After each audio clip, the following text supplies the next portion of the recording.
Complete చేయండి sir. నేను straight క్వశ్చన్లు వేసిన మంత్రి గారు తప్ప ఎక్కడ నేను ఆర్టీసీకి సంబంధం లేని విషయమో రాజకీయాల జోలికి పోలేదు. నేను స్ట్రైట్గా అడుగుతున్నా. అదేవిధంగా అధ్యక్ష, ప్రభుత్వం మనము ఆర్టీసీలో దివ్యాంగులకు, విద్యార్థులకు, ప్రభుత్వ ఉద్యోగులకు, జర్నలిస్టులకు మనం రాయితీతో బస్ పాస్లు ఇస్తాం. ఈ ప్రభుత్వం వచ్చిన 8 నెలల్లో ఆ రాయితీలకు చెందిన డబ్బు ₹1 ఇవ్వని మాట వాస్తవమా? ఆ డబ్బు ఎంత, ఎప్పటిలోకి ఇస్తారు, ఇవ్వకపోవడానికి గల కారణాలు ఏమిటి? దెన్ లాస్ట్ క్వశ్చన్ అధ్యక్ష, మనకు కార్మికులకు సంబంధించి మోటార్ ట్రాన్స్పోర్ట్ యాక్ట్ ఉంటుంది. డ్రైవర్లు కానీ కండక్టర్లు కానీ 8 గంటల కంటే ఎక్కువ పని చేయకూడదని ఉంటుంది. ఇందులో మహిళా కండక్టర్లు కూడా ఉన్నారు. కానీ వాళ్ళని 16 గంటలు 18 గంటలు పని చేయించడం వల్ల పని ఒత్తిడికి లోనై దాదాపు కొన్ని వందల సంఖ్యలో కార్మికులు చనిపోతున్నమాట వాస్తవమా? మహాలక్ష్మి పథకం వచ్చిన తర్వాత ఓవర్లోడ్ కావడం ద్వారా పని గంటల భారం పెరిగి దానికి సరిపడా మీరు డ్రైవర్లను కండక్టర్లను నియామక చేయకపోవడం వల్ల ఒక్కొక్కరు 16 గంటలు 18 గంటలు పనిచేసి కార్మికులు ఇబ్బంది పడుతున్న విషయం ప్రభుత్వం దృష్టికి వచ్చిందా? దానికి అనుగుణంగా కండక్టర్ల డ్రైవర్ల నియామకం ఎప్పట్లోగా చేస్తారు. సో మళ్ళీ ఒకసారి ఫైనల్గా దయచేసి మేము ప్రభుత్వాన్ని రాజకీయాలకు పోకుండా వెంటనే ఆర్టీసీ ఉద్యోగులను ప్రభుత్వ ఉద్యోగులుగా గుర్తించే ప్రక్రియ ఏర్పాటు చేయాలని, దాని స్పెసిఫిక్ డేట్ ఇచ్చి ఈ రాష్ట్రంలో ఎంతో ఆశలతో ఎదురు చూస్తున్న ఆర్టీసీ ఉద్యోగులకు ఈ సభ ద్వారా తీపి కబురు అందించాలని మీ ద్వారా ముఖ్యమంత్రి గారిని, మంత్రి గారిని కోరుతున్నాను. శ్రీ వేముల ప్రశాంత్ రెడ్డి గారు.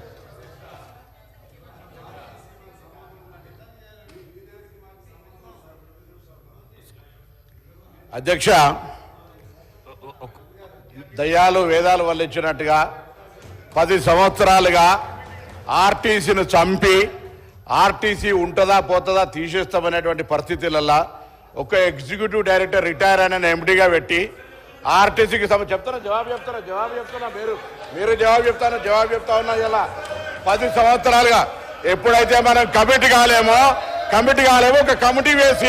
ఒక కమిటీ వేసి 10 సంవత్సరాలుగా చేయనటువంటి వీళ్ళు ఎలక్షన్ల ముందట ఎటువంటి సంప్రదింపులు లేకుండా, ఏమి చర్చలు లేకుండా, కనీసం ఆర్టీసీ యాజమాన్యంతో కూడా మాట్లాడకుండా ఆదర తీసుకొచ్చి మళ్ళీ దానికి రాజకీయ రంగం పులవడానికి కార్మికులను రెచ్చగొట్టి గవర్నర్ అనుమతిస్తలేరు, గవర్నర్ దగ్గర ఇంటికి పోయి ప్రొటెస్ట్ చేయించేటువంటి రాజనీతి చేసిన వీళ్ళు ఇలా మాట్లాడుతున్నారు. అధ్యక్ష, ఆర్టీసీ కార్మికులకు సంబంధించి గౌరవ సభ్యులు అడిగినట్టుగా ఆన్సర్ చెప్తున్నా, ఒప్పుకోండి.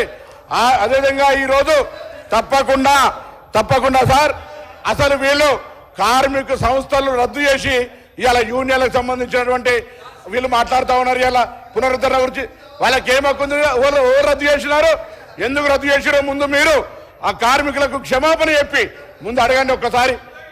మీరు యూనియన్లు రద్దు చేసి మీరు ఆర్టీసీ గౌరవ అధ్యక్షులు మీరు మీ కుటుంబ సభ్యులు ఉండి వాళ్ళు అన్నమో రామచంద్ర అంటుంటే కూడా చచ్చిపోతే కూడా 50 రోజులు సమ్మె పట్టించుకొని మీరు ఒక్క బస్సు కొనే అధ్యక్ష 10 సంవత్సరాలుగా గౌరవ ముఖ్యమంత్రి గారు మా ప్రభుత్వం వచ్చిన తర్వాత బరాబరిగా ప్రభుత్వం బస్సులు కొన్నది.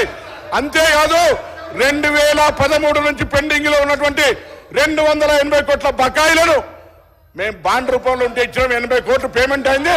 ఆన్లైన్ లో యాజమాన్యం ఇతర అవసరాల గురించి కలుగుతా ఉంది. ఇంకొక మాట అడిగినారు అధ్యక్ష, మేము ఎన్నడూ మా ప్రభుత్వం వచ్చిన తర్వాత కార్మికులకు సంబంధించిన పిఎఫ్ కావచ్చు, కోఆపరేటివ్ సెస్ ₹1 ముట్టలే. 4,000 కోట్ల బకాయిలు వాళ్ళ సంస్థ కార్మికుల సొమ్ము వాడుకున్నారు అధ్యక్ష. ఇవాళ ఆర్టీసీ 7,000 కోట్ల అప్పులతోటి మాకు అప్పచెప్పితే ఈరోజు ప్రభుత్వం మహాలక్ష్మి పథకం కింద నెలకు 300 కోట్లు ఇచ్చారు అధ్యక్ష. ఇప్పటికే 70 కోట్ల మంది మహిళలు ప్రయాణం చేస్తే అధ్యక్ష 2,400 కోట్ల రూపాయలు ఆ మహిళల పేరు మీద వచ్చినటువంటి సొమ్మును 2,000 కోట్లను ప్రభుత్వం తరఫున ఆర్టీసీకి ఇచ్చినాం. ఆర్టీసీ ఇంకొక మాట చెప్తా ఉన్నారు, కారుణ్య నియామకాలకు సంబంధించి అధ్యక్ష కారుణ్య నియామకాల పాలసీ ఎవరు తెచ్చినా ఇంకా సరళీకృతం చేసి ఈరోజు ఆర్టీసీ కార్మికుల కుటుంబాలందరికీ కూడా ఆధారం ఇస్తా ఉన్నాం. మేమేం ఎన్నడే జీవోలు మార్చలే. తప్పకుండా ఆర్టీసీ కార్మికుల కుటుంబాల నుంచి చనిపోయిన వాళ్ళతో పాటుగా ఆరోగ్యం బాగలేనటువంటి వాళ్ళకు కూడా వాళ్ళ పిల్లలకు ఉద్యోగాలనే పాలసీ తీసుకొచ్చాం అధ్యక్ష. ఆర్టీసీ తార్నాక హాస్పిటల్ను కూడా ఇవ్వాలనే మొన్ననే ఎంఆర్ఐతో పాటుగా సిటీ స్కాన్ తీసుకొచ్చి క్యాత్ ల్యాబ్ దాకా అభివృద్ధి చేసి ఆర్టీసీ కార్మికులతో పాటుగా అనేకం తీసుకుపోయే ప్రయత్నం చేస్తాను అధ్యక్ష. అదేవిధంగా ఈరోజు 45 లక్షలు ప్రయాణం చేసే సంస్థ 56 లక్షల మందిని ప్రయాణం చేస్తున్నారు అధ్యక్ష ఈరోజు. అంతేకాదు 3000 కొత్త బస్సులకు సంబంధించి వారు అడుగుతా ఉన్నారు ఉద్యోగాలకు సంబంధించి అడుగుతా ఉన్నారు. 3035 మంది ఉద్యోగులకు నియామకం చేసిన. అవును అధ్యక్ష, ఆర్టీసీ ఇలా వాళ్ళందరికీ ధన్యవాదాలు చెప్తా ఉన్నా. నా సంస్థలో ఉన్నటువంటి ఆర్టీసీ డ్రైవర్లు కండక్టర్లందరికీ సభా వేదిక ద్వారా మా ప్రభుత్వం తరఫున అభినందన తెలియజేస్తున్నాం అధ్యక్ష. అవును, ఓవర్లోడ్ అయితే ఉంది, కానీ ఓవర్లోడ్ చేస్తే కూడా ఇలా పని భారం పెరిగిన మాట వాస్తవం. కానీ వాళ్ళందరికీ డబుల్ పేమెంట్ ఇస్తాను అధ్యక్ష. 8 గంటల తర్వాత పనిచేసే వాళ్లకు వాళ్ళ శ్రమతో ఇప్పుడు చేయొద్దని. మీ దగ్గర బస్సులు ఎక్కడోడు లేడు, మా దగ్గర 100% ఇలా 95% ఆక్యుపెన్సీ ఉంది అధ్యక్ష. నష్టాల నుంచి తీసుకొని ఇలా లాభాల బాటలా ఈ 3 నెలలకు తీసుకుంటే ఆపరేషన్ లాస్ నుంచి ఓవర్కమ్ అయి బయటకు పోతాను. ఆర్టీసీ ఉంటుందో ఉండనేటువంటి పరిస్థితుల్లో నేను చెప్పిన అధ్యక్ష. ఒక ఎగ్జిక్యూటివ్ డైరెక్టర్ ఈ సందర్భంలో చెప్పాలి వాళ్ళ బంధు ఎగ్జిక్యూటివ్ రిటైర్డ్ డైరెక్టర్ ఎండీగా పెట్టి సంస్థ నడిపిన అధ్యక్ష. 50 రోజులు సమ్మె చేస్తే పట్టించుకోలేదు అధ్యక్ష. వీళ్ళు ఎలా కమిటీ కాకపోవడంతో ఒక కమిటీ వేసి ఇక దోపిడీ ఎలక్షన్లు అమ్ముకుంటారు. 50,000 ఆర్టీసీ కుటుంబాలు వ్యతిరేకిస్తున్నాయి, మనం గెలవలేం కావచ్చు అనేటువంటి ఆలోచనతోటి ఆర్టీసీ కార్మికులకు ఒక ఈ భూతత్వం రేటు చూపెట్టిన అధ్యక్ష. అయినా వాళ్ళు ఇవాళ ఈ ప్రభుత్వాన్ని ఆశీర్వదించారు కాబట్టి మీరు పెండింగ్ లో ఉన్నటువంటి 2017 నుంచి 21 పిఆర్సీ ఇచ్చిన 21%, వాటితో పాటుగా 2013 నుంచి ఉన్నటువంటి బకాయిలు ఎవరిచ్చిన అధ్యక్ష బకాయిలు 280 కోట్లు శాంక్షన్ చేసిన. అవును, పంపిణీలో జాప్యం జరుగుతుండొచ్చు, తప్పకుండా ఈ వేదిక ద్వారా ఈ సభ ద్వారా ఇప్పటికే ప్రభుత్వం 80 కోట్లు ఇచ్చింది, మిగతా కూడా ఇస్తామనే మాట మనం చేస్తా ఉన్నాం. అదేవిధంగా ఈరోజు వాళ్ళు ఏదైతే ఆదరాబాదర అధ్యక్ష డేటు 15వ తారీఖు 29వ తేదీ నాడు వీళ్ళు క్యాబినెట్ చేసి దాని తర్వాత 10వ తారీఖున నోటిఫికేషన్ వచ్చింది అధ్యక్ష. వీళ్ళు దీని గురించి మాట్లాడతారు, ముసలి కన్నీరు కాలుస్తారు. నిజంగా ఆర్టీసీ కార్మికులకు ముందు చిత్తశుద్ధి ఉంటే 10 సంవత్సరాలుగా ఆర్టీసీని ఎందుకు చంపే ప్రయత్నం చేశారు? ఆర్టీసీని మొత్తంగా ఆస్తులను వాళ్ళ సంస్థలో ఉన్నటువంటి వాళ్ళ పార్టీ నాయకులకు అప్పనంగా అప్పచెప్పినటువంటి పరిస్థితి కాదు అధ్యక్ష. ఇలా తక్కువ ధరలకు అప్పచెప్పి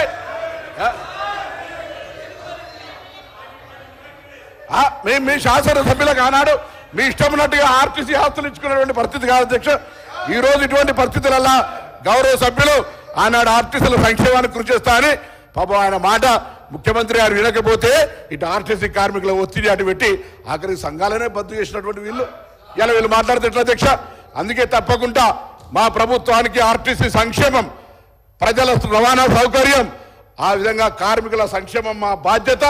మేము ఈ 3 అంశాలను స్ఫూర్తిగా తీసుకొని ఎక్కడ కూడా ఆర్టీసీకి అన్యాయం జరగకుండా కార్మికులకు సంబంధించి తప్పకుండా భవిష్యత్తులో అన్ని రకాల చర్యలు తీసుకుంటాం అనేటువంటి మాట మనం చేస్తూ ఈరోజు ఆర్టీసీకి సంబంధించి మాట్లాడే నైతిక హక్కు కూడా టీఆర్ఎస్ పార్టీ శాసనసభ్యులకు, అందులో హరీష్ రావు గారు ఆర్థిక శాఖ మంత్రిగా 5 ఏళ్ళు ఉన్నాడు, ఆర్టీసీకి ఏ విధంగా సహకారం చేస్తున్నారు. కానీ బడ్జెట్లో 1500 కోట్లు పెడతారు, 400 కోట్లు కూడా ఇవ్వనటువంటి లెక్క మొత్తంగా వారికి నేను లిఖితపూర్వకంగా మీ ద్వారా పంపిస్తా అధ్యక్ష. వీళ్ళు మాట్లాడితే ఎట్లా అధ్యక్ష? ఇవాళ మేము 2400 కోట్లు మహాలక్ష్మి కింద ఇచ్చినటువంటి సొమ్ములో దాదాపు 2000 కోట్ల రూపాయలు ఇప్పటికే ఆర్టీసీకి ఇచ్చినాం. 280 కోట్ల బాండ్ రూపంలో 80 కోట్లు ఇచ్చినాం. 21% పిఆర్సీ, 35 కోట్ల అదనం భారం పడుతున్నా ఇలా ఆర్టీసీ మేము నిర్ణయం తీసుకున్నాం. భవిష్యత్తులో అన్ని రకాల ఆర్టీసీ సంక్షేమానికి సంబంధించి నిర్ణయాలు తీసుకున్నాం అధ్యక్ష. ఒకసారి వాళ్ళు అడగండి, ఇవన్నీ మాట్లాడిన వాళ్ళు వాళ్ళ ఆర్మూరు ఎమ్మెల్యే జీవన్ రెడ్డి గారు, వాళ్ళ ఆనాడు ఉన్నటువంటి ఎంపీ, లేదా ఇంకొక గతంలో ఉన్నటువంటి ఎంపీ, ఇవన్నీ తీసుకున్న ఆస్తులు ఆనాడు మీకేమనిపించలేదు అధ్యక్ష? ఆర్టీసీ సంక్షేమం ఆనాడు కనవలేదా? నేను అన్నిటికంటే ఒక ప్రశ్న అడుగుతా ఉన్నాను వీళ్ళను. అసలు ఆర్టీసీ లాంటి సంస్థకు ఇవాళ ఒక రిటైర్డ్ ఈడీని ఎందుకు ఎండీ పెట్టినారో చెప్పమని అడుగుతూ తప్పకుండా మరొక్కసారి ప్రభుత్వం పక్షాన మీ ద్వారా సభందరికి కూడా సమస్త ఆర్టీసీ కార్మికులు చెప్తాను, తప్పకుండా ప్రభుత్వం ఈ అంశం పరిశీలనలో ఉంది. వాళ్ళు కమిటీ కాక ఒక కమిటీ చేసి జాప్యం చేసి ఉండొచ్చు. మేము దాని మీద చర్చల ప్రక్రియ ఇతరత్ర